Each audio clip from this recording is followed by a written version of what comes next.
So it is currently storming here in Oklahoma, but the light was just too good to pass up.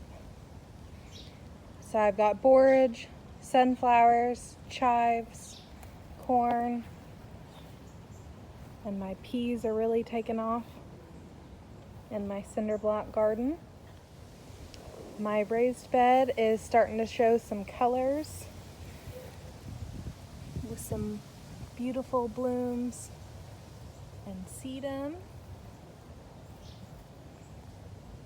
I'm really hoping my poppies will take off in the next couple weeks. That way I can get some more color in the garden.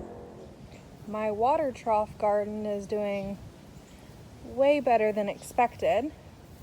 It is just full of carrots and lettuce and pollinator plants.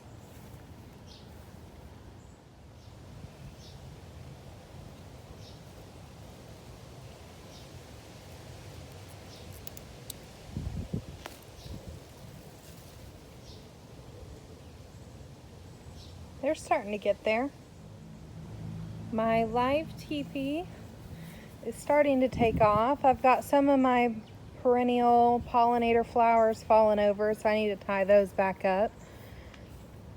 But this half where the peas and those pollinator plants were planted are just really growing great.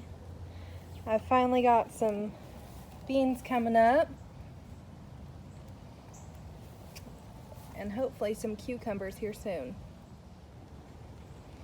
Overall, unless you know what you're looking for, the garden looks kind of a mess.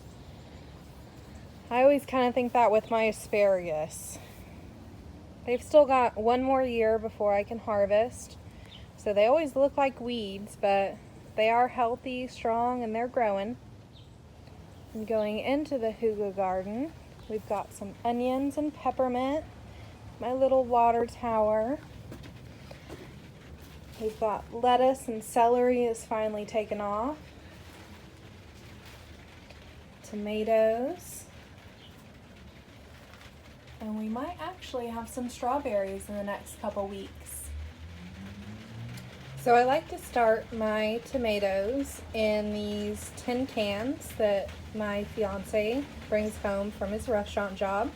But we had a few that were obviously doing so good that I decided to transplant into this basket. It still gives them plenty of drainage, but they have a little bit more space to grow out.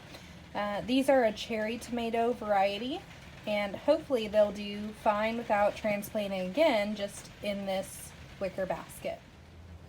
So one thing that I learned from Roots and Refuge is when you are transplanting tomatoes, you need to plant them deeper than where they sit right now. So you would plant it up to its first stalk. So when I transplanted these into this wicker basket, I planted them up to the leaves.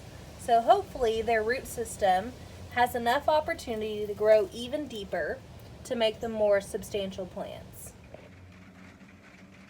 There's just something about sitting in the greenhouse when it's raining.